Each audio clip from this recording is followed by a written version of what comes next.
Hi, you're watching Riga in Your Pocket's Old Riga Walking Tour. Behind me is the Latvian Freedom Monument. You can see it says Tēvzeme un brīvībai, or for Fatherland and Freedom. It was unveiled in 1935. Perhaps most interestingly, it was completely built by donations from the Latvian people. Behind you is the famous Laima clock, where lots of Latvians meet.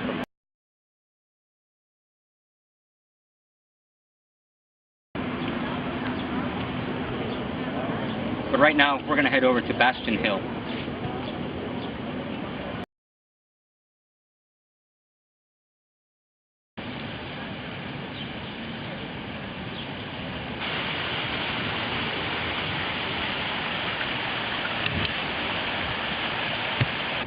This is one of Riga's most popular parks, and ironically, it didn't even exist 150 years ago.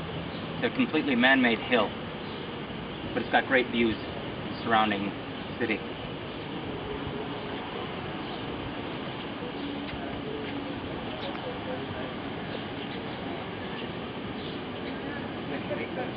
Our next stop is the Powder Tower.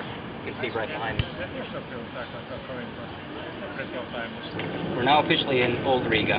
Behind me is the Powder Tower, which dates back to the 14th century. It's actually nearly completely destroyed in 1621 by invading Swedish troops. It was rebuilt again after that. It's now part of the Latvian War Museum.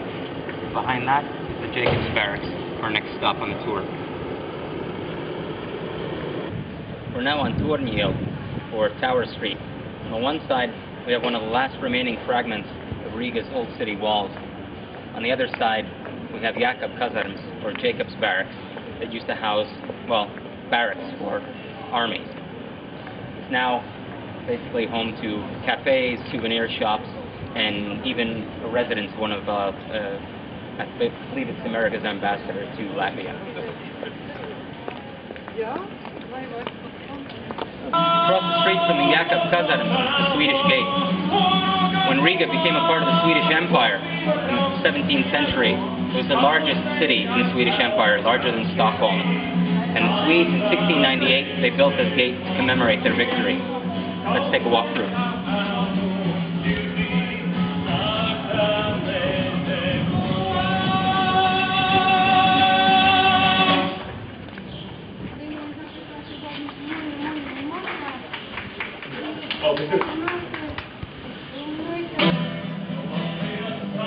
Just above the gate, you can see a lion's head, which is the symbol of the Swedish king.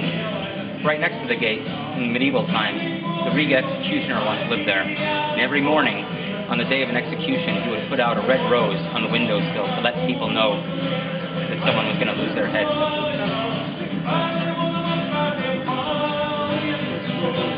This is Trokšņiela, right next to the Swedish gate.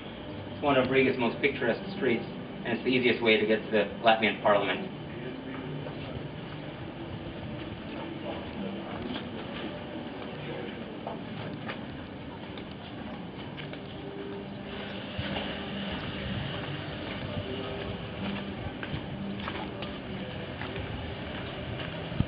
We're now standing at the Saeima, or Latvian Parliament. And just next to it is St. James Cathedral, one of Latvia's oldest cathedrals. It was built in 1225, and in 1522, it held the first Lutheran service in Latvia.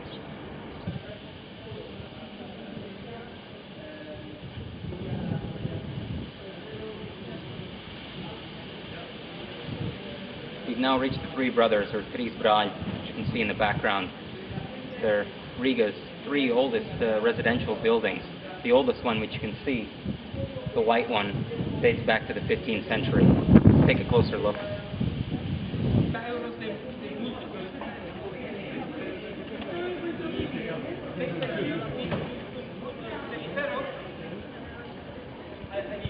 Riga Castle was built in 1330 as a stronghold for the Livonian order. It was destroyed and rebuilt several times over the years. Today it houses the History Museum, the Latvia Foreign Art Museum, and the Latvian president also has his office there. The square actually isn't also a bad place for a beer.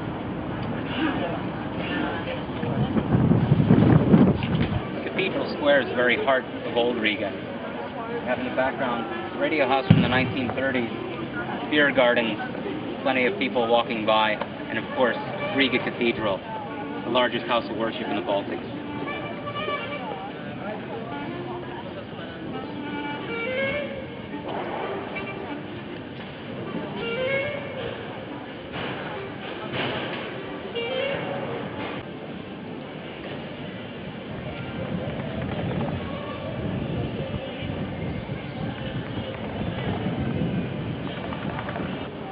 The House of Blackheads is one of Riga's most beautiful buildings.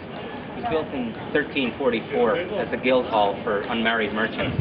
Supposedly they threw some of the wildest parties in medieval Europe. Just beyond that, the Occupation Museum. Inside you can see how horribly the Soviets and Nazis treated the Latvian people. And beyond that, you can see the Red Rifleman Monument. St. Peter's Cathedral is mentioned in historical documents as early as 1209. Even at one point, the tower up above was the highest tower in Europe, made of wood. Unfortunately, it burned down several times, the last time during the Second World War. The new tower that you see up above was completed in 1973, and today you can take a lift up to the top for excellent views of Riga. The Menzendorf House is a truly unique museum. Basically, the whole building has been reconstructed so that you can see what an 18th century merchant's house looked like.